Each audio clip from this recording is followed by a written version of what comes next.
नमस्कार दर्शकों, आवाज इंडिया में आपका स्वागत है। बीड़ सरपंच हत्या मामले में भाजपा विधायक सुरेश धस मराठी फिल्म अभिनेत्री प्राजक्ता माली का नाम लिए जाने के बाद अभिनेत्री प्राजक्ता माली ने राज्य महिला आयोग को उनके नाम को गलत तरीके से बदनाम किए जाने की शिकायत की थी, जिस पर अब राज्य महिला आयोग की अध्यक्ष रूपाली चाकणकर ने मीडिया से बातचीत की है। शनिवारी दुपारी राज्य महिला आयोगाला प्राजक्ता माळी यांचा तक्रार अर्ज आला।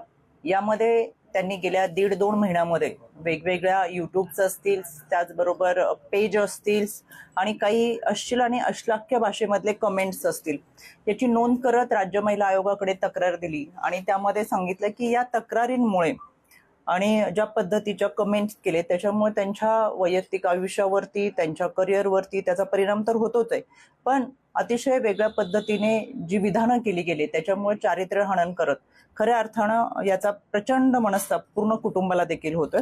आणि याच बरोबर गेल्या काही दिवसापूर्वी बीडमध्ये आमदार सुरेश धस यांनी सुद्धा जाहीररित्या वक्तव्य केलं होतं आणि त्यामुळे त्यांचं वक्तव्य आल्यानंतर हजारो पोस्ट आणि वेगवेगळ्या यूट्यूब चॅनल्सने केलेल्या बातम्या ह्या अतिशय वेदनादायक आहेत आणि त्या चारित्र्य हनन करणाऱ्या, बदनाम करणाऱ्या आहेत आणि त्या अनुषंगाने राज्य महिला आयोगाने त्याची दखल घ्यावी आणि त्यावर कारवाई करावी अशा स्वरूपाचा तक्रार अर्ज हा राज्य महिला आयोगाला प्राप्त झाला होता। यामध्ये 2 दिवसाच्या कालावधीमध्ये संबंधित आमच्या आयोगाचे वकील आणि त्यामधील तज्ञ यांनी सर्व शहानिशा करून हा अर्ज आज दुपारी मुंबई पोलीस आयुक्त यांच्या कार्यालयाला पाठवलेला आहे। त्याचबरोबर त्याची एक प्रत बीड पोलीस अधीक्षक व सायबर क्राईम यांना देखील पाठवलेला आहे। सायबरच्या माध्यमातून त्यांच्यावरती केले गेलेल्या अश्लील आणि अश्लाघ्य विधानांची चाचपणी व्हावी आणि त्यावरती कारवाई व्हावी। राज्य महिला आयोग आणि मुंबई पोलीस आयुक्तांना पत्राद्वारे निर्देश दिलेले आहेत।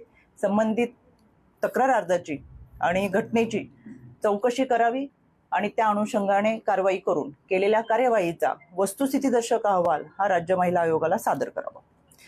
या अनुषंगाने खरं तर ही एक बाजू की प्राजक्ता माळी हे एक निमित्त आहे, पण गेले 3 वर्षाच्या कालावधीमध्ये राज्य महिला आयोगामध्ये काम करत असताना अनेक तक्रारी सोशल मीडियाच्या माध्यमातून झालेली बदनामी, त्या माध्यमातून पूर्ण कुटुंब जे उद्ध्वस्त होतात आणि या सोशल मीडियामुळे फोटोमॉर्फिंग असेल, फसवणूक असेल आणि वाढलेली गुन्हेगारी असेल अशा अनेक तक्रारी आमच्याकडे येतात आणि म्हणून या तक्रारीसाठी मला आवर्जून असं वाटलं की तुमच्या सगळ्यांशी बोलावं। महाराष्ट्रामध्ये वर्किंग वुमनची संख्या ही जवळजवळ 35% आहे। या वर्किंग वुमेनना खरं तर कामाच्या ठिकाणी सुरक्षितता मिळावी म्हणून आयसी कमिटीच्या माध्यमातून आम्ही प्रभावी उपाययोजना राबवतोय, पण अजूनही फारसं यश त्यामध्ये मिळालेलं नाहीये, कारण की आयसी कमिटी जरी केली तरी तिकडे तक्रार नोंद करणं आणि कामाच्या ठिकाणीच आपण तक्रार नोंदवल्यानंतर संबंधित व्यक्तींकडून आपल्याला परत जास्त त्रास होईल किंवा काम बंद होईल आणि अशा अनेक प्रश्न संबंधित महिलांना असतात। त्याच्यामुळे तक्रार करण्यासाठी फारशा महिला पुढे येत नाही, तरी सुद्धा आम्ही आयोगाला तक्रार करावी असं आवर्जून सांगतो। भारतरत्न डॉक्टर बाबासाहेब आंबेडकरांनी तुम्हाला मला माणूस म्हणून जगण्याचा अधिकार दिला, घटना दिली आणि संविधान दिलं आणि वेगवेगळ्या क्षेत्रामध्ये महिला उच्च पदावर बसून सर्व ठिकाणी कार्यरत राहिल्या। पण हे काम करत असताना एक गोष्ट प्रकर्षाने जाणवली, ती म्हणजे या सायबरच्या माध्यमातून, सोशल मीडियाच्या माध्यमातून महिलांचं होणारं चारित्र्य हनन, होणारी बदनामी आणि यामुळे वाढलेल्या तक्रारी। एनसीआरबीच्या अहवालानुसार एकट्या मुंबईमध्ये 60% सायबर गुन्हेगारी वाढलेली आहे। 2021 मध्ये 2883 गुन्ह्यांची नोंद झाली, तर 2022 मध्ये 4724 गुन्ह्यांची नोंद झाली। खरं तर सोशल मीडियाच्या माध्यमातून एखाद्या कुटुंबाचे, एखाद्या व्यक्तीचे, त्या महिलेचे फोटो मॉर्फ केले जातात आणि त्यामध्ये अश्लील व अश्लाघ्य पोस्ट करून टीआरपी वाढावा, व्ह्यूअर्स वाढावे म्हणून वेगवेगळ्या पद्धतीचे कॅप्शन देऊन कमेंट्स वाढाव्यात यासाठी वेगवेगळ्या यूट्यूबच्या पोस्टच्या माध्यमातून प्रयत्न केला जातो। पण या सगळ्यांमध्ये संबंधित व्यक्तीचं कुटुंब असेल, संबंधित महिला असेल, यांच्या कुटुंबावरती तर परिणाम होतोच, चारित्र्य हनन करत त्यांची बदनामी होती, यामुळे आलेलं नैराश्य असेल आणि यामध्ये वाढलेल्या आत्महत्येच्या घटना सुद्धा मोठ्या प्रमाणात आहेत। अनेक अशा आत्महत्येच्या घटना घडलेल्या आहेत आणि त्याच्या तक्रारी सुद्धा आमच्याकडे आलेल्या आहेत। त्याच्यामुळे या सगळ्यांवरती एक प्रकारचा अंकुश बसणं फार गरजेचं आहे। खरं तर अभिव्यक्ती स्वातंत्र्य म्हणजे काय? अभिव्यक्ती स्वातंत्र्य म्हणजे एक वैचारिक देवाणघेवाण असावी, एक विचार मांडला जावा आणि विचार मांडण्याचं स्वातंत्र्य तुम्हाला आहे. पण अभिव्यक्ती स्वातंत्र्य म्हणजे एखाद्या व्यक्तीचं चारित्र्य हनन करणं, बदनामी करणं, तिचं आयुष्य उद्ध्वस्त करणं, अश्लील आणि अश्लाघ्य पोस्ट आणि कमेंट करणं नव्हे. आणि म्हणून याच्यावरती खऱ्या अर्थानं सायबरच्या माध्यमातून कारवाई करावी अशा सूचना केवळ प्राजक्ता माळींची तक्रार अर्ज आला म्हणून नाही, तर गेले अनेक महिन्यांपासून आम्ही हे करतोय.